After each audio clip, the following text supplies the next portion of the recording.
So today we have yet another story where a little boy ends up losing his life because he is trying to protect his mother.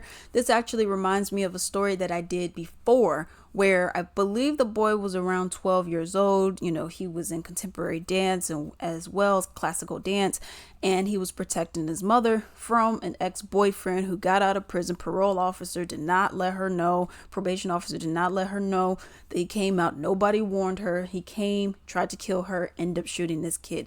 Okay, this is a very similar situation, but I would say it's even worse. How worse can it get? Well, let's get into it. Okay, Minnesota boy, 8 years old, fatally shot in head while protecting mom from abusive dad who was recently released from jail. An 8-year-old Minnesota boy was fatally shot while protecting his mother. Okay, his name is Amir Hardin, was shot in the head and neck at his family's home in Brunsville on the night of June 5th. His father tried to shoot and kill the mother, but the son was shot instead. Amir tried wresting the gun out of his father's hand. Amir's mom, Cherish Edwards, wrote on a GoFundMe account that she created. Amir's father, Denair Hardin, 30 years old, shot himself in the head after his son was shot. Now, I don't know if that was intentional or not. Could have been accidental because he still did not complete the job in his eyes. Okay. And it says police and firefighters responded and transported Amir and his father to the hospital. Amir died at the hospital. Denair, the father, Hardin, is still hospitalized in critical condition.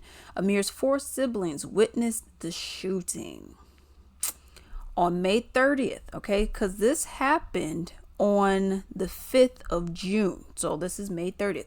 On May 30th, Hardin allegedly choked Edwards when she tried to end their 10-year relationship. He supposedly tried to stop her from calling for help and fled before authorities had arrived.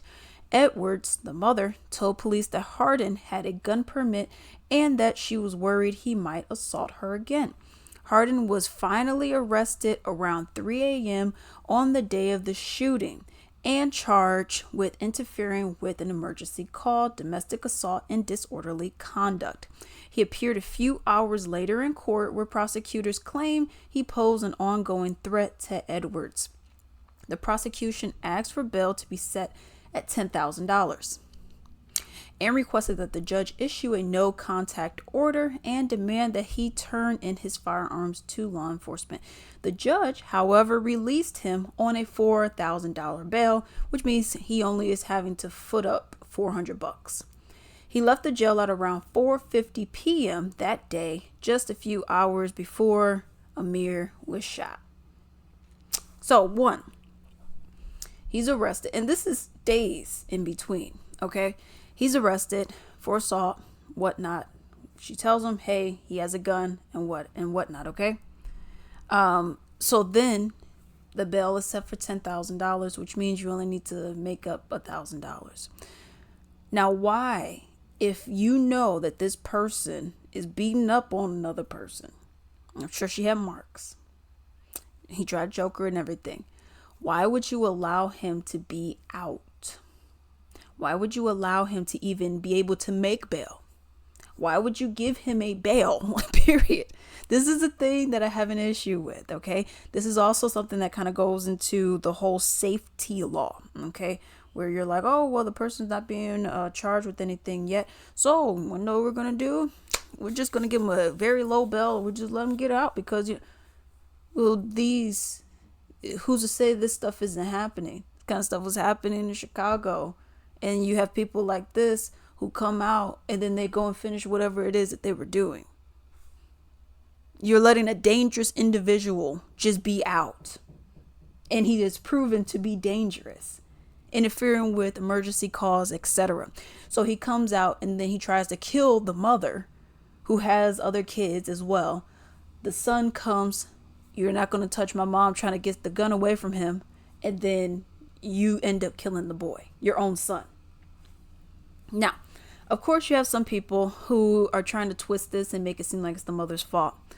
Well, what are you supposed to do?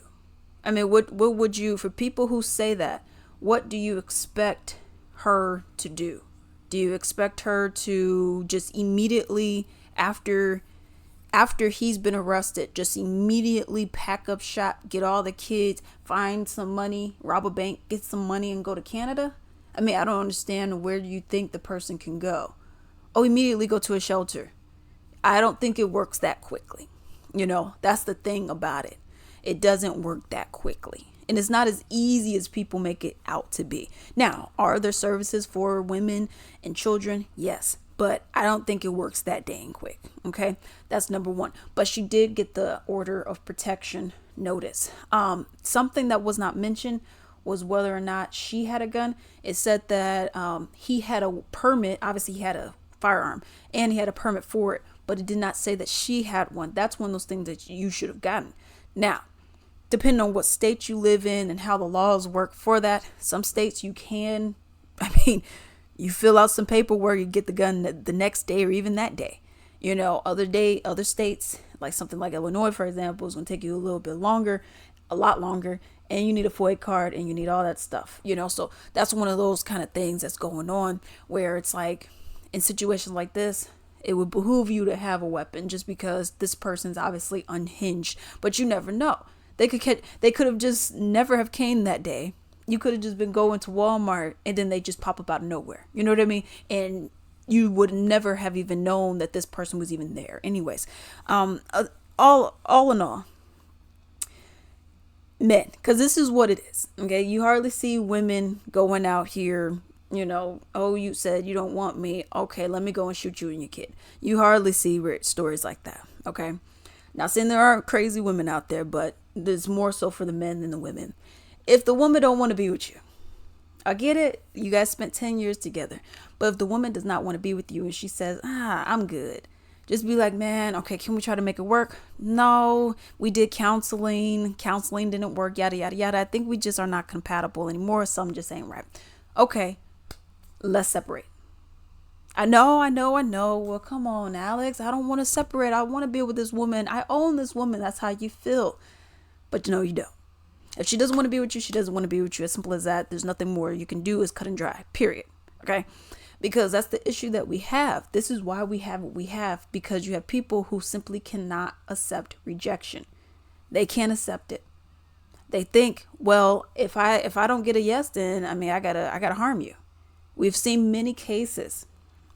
Hey, give me your number. It happened. It was a twin sister. It was Bronx or Brooklyn. I think it was Brooklyn, New York. And it was like, hey, give me your number.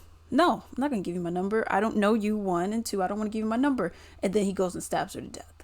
We've seen many stories like that, where you shoot the person, stab the person, whatever the case may be, or the person just overly aggressive with you for no reason. Okay. I've told my story. It's nothing like this, obviously, but I'm just talking about in terms of aggression, where I was just walking to the club. I was going to the bathroom with my friend or something like that.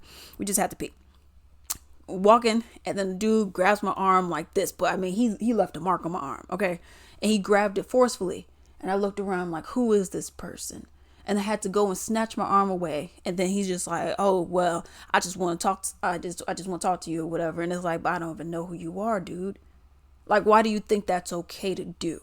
Okay. This has everything to do with just influences in your life, where you think that, oh, I got to chase. So, I got to do whatever I got to do to get you. And if you don't want to be with me, then, this is your loss. And I got to harm you. I got to do something to you. And that's just a terrible way to think. Okay, that's crazy talk right there. You want someone to give you something and they don't owe you anything, so it's a lot that goes into this. But let me know what you all think about that story down below.